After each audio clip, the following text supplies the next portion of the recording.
Bonjour à tous et bienvenue dans cette nouvelle vidéo. Le sujet qu'on va traiter aujourd'hui est celui des hooks et ce qu'on appelle du data-driven testing. Alors, la dernière fois, on avait manipulé une page de login, on avait effectué notre test sur une page de login en saisissant le username, le password et en validant. J'avais précisé que ce n'était pas une bonne pratique, que normalement dans la vraie vie, dans le monde professionnel, les données ils sont stockées dans une sorte de base de données ou dans un fichier. Pourquoi? Parce que ces données-là, ont intérêt, enfin, de temps en temps, ils peuvent changer, les personnes qui vont l'utiliser, eux aussi, vont changer, et ça sert à rien de mettre ça dans un code en dur pour aller à chaque fois toucher au niveau du code. Il nous suffira de modifier ces données-là et on pourra faire notre test, notamment, bien évidemment, il y a plusieurs usernames, il y a plusieurs users et chacun a un pouvoir différent, donc on pourra jouer avec comme on le souhaite. Du coup, cette fois-ci, on va faire cette manipulation sur le même cas de test que la dernière fois, presque, qu'on va dupliquer. Donc ça, c'est le test 4 qu'on avait créé la dernière fois.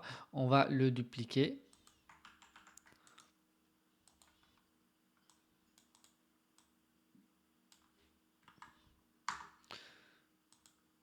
Ah. Ainsi, les hooks, on va commencer par mettre notre hook.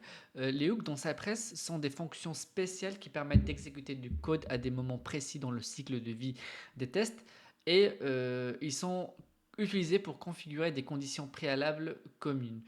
Dans notre cas, ça va nous permettre de charger à chaque fois que le cas de test IT se déclenche, avant que ce test ne se déclenche, ne commence, de pouvoir charger les données qu'on avait stockées auparavant dans un dossier bien précis qui est celui des fixtures. Dans ce répertoire-là, on a un dossier en format JSON qui s'appelle example.json. Au niveau de Cypress, normalement, il est par défaut, mais si jamais la version de Cypress à laquelle vous travaillez, Cypress fait évoluer son logiciel assez rapidement, donc il se peut qu'au moment où vous êtes en train de faire cette manipulation, l'interface ait changé. Ne vous inquiétez pas, vous pouvez créer un dossier fixture et mettre le fichier exemple dedans. Il est au format JSON. Dans ce qu'il nous a donné, dans l'exemple que nous avons sous les yeux, il y a un nom, un email, un body, mais bien évidemment, nous, on pourra le modifier comme on le souhaite en respectant le format JSON. On peut commencer par ça. Dans notre cas, ici, ce qui nous intéresse, c'est le nom et le mot de passe, username et password. Moi je vais appeler ça username.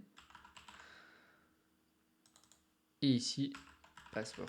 Je pourrais ajouter peu importe le nombre d'inputs que je souhaite, du moment que je respecte le format JSON. Le username c'était admin et le mot de passe c'était admin, mais cette fois-ci avec en minuscule 1, 2, 3. Et CTRL S avec le clavier, je sauvegarde. Maintenant qu'on a stocké nos données, on va devoir faire appel aux hooks afin de les appeler avant l'exécution de chaque test de login. Alors, le data-driven testing, c'est une approche où les données en entrée sont stockées dans ces fichiers-là. Et c'est quelque chose que vous allez être amené à utiliser énormément dans la vie professionnelle. Donc, before each function.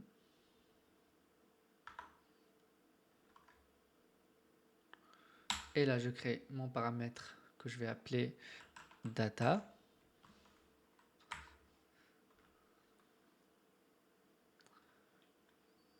Pardon, c'est pas maintenant, pardon. Je dis une bêtise. Je vais trop vite.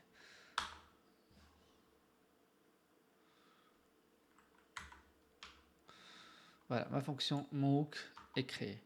Ainsi, pour pouvoir faire appel à ces données, je tape si fixture et je lui précise le nom du fichier. Dans notre cas, notre fichier il s'appelle exemple.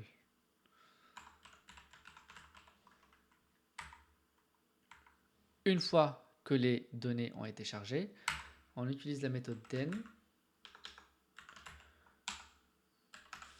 function et sa fonction. Là, je pourrais lui donner le nom que je souhaite.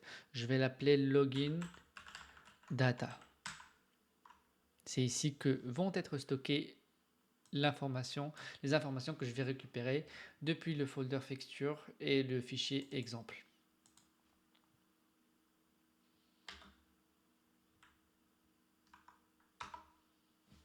Je vais mettre ça en commentaire.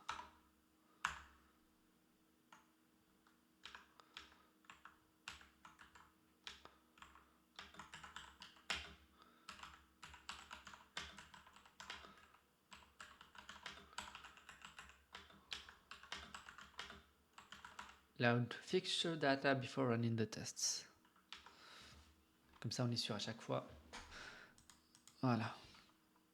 Par la suite, là, les données, on les a récupérées sur login data, on est d'accord. Par contre, on ne pourra pas les réutiliser dans l'ensemble de notre script. Ils vont être réservés à cette fonction. Pour pouvoir utiliser d'une manière globale, on va mettre this.login.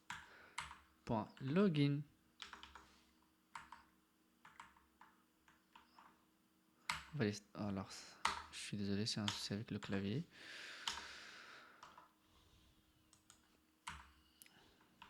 J'arrive pas à mettre le point.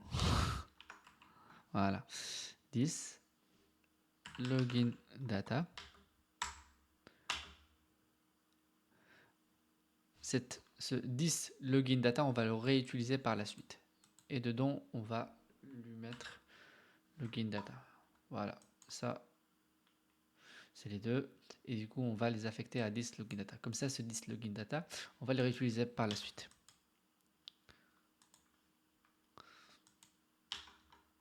Et on vient ici, dans notre cas de test, on vire le username qui était écrit en dur et on met 10 points. Voilà là. Login data, il me fait la proposition. Point.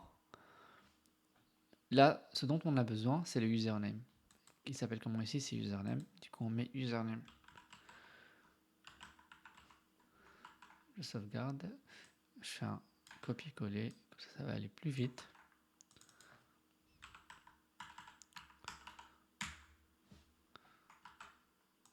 Alors, chose très très importante. Très très importante parce que sans elle, le script ne va sûrement pas marcher. C'est par rapport à la fonction avec ce format-là. Il y a le format normal, celui-là, est à ce format-là. Donc si j'exécute mon cas de test comme ça, il ne va pas marcher, je peux même vous montrer. J'ouvre Cypress.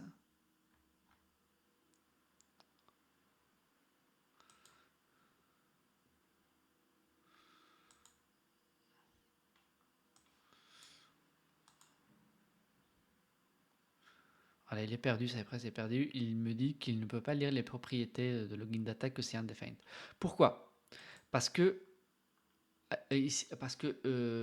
dans le contexte de 10, Cypress il est perdu quand on utilise une fonction fléchée pour le test IT. Le contexte 10, il doit normalement être préservé en utilisant des fonctions classiques pour accéder aux données de fixture définies dans Before.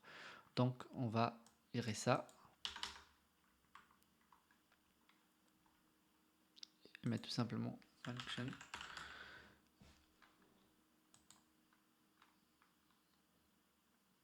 Save all. Et c'est reparti pour un tour. Et voilà. Il a tapé admin. Pourtant, on ne l'avait pas saisi en dur. Le mot de passe admin de 1, 2, 3 qu'il est allé chercher.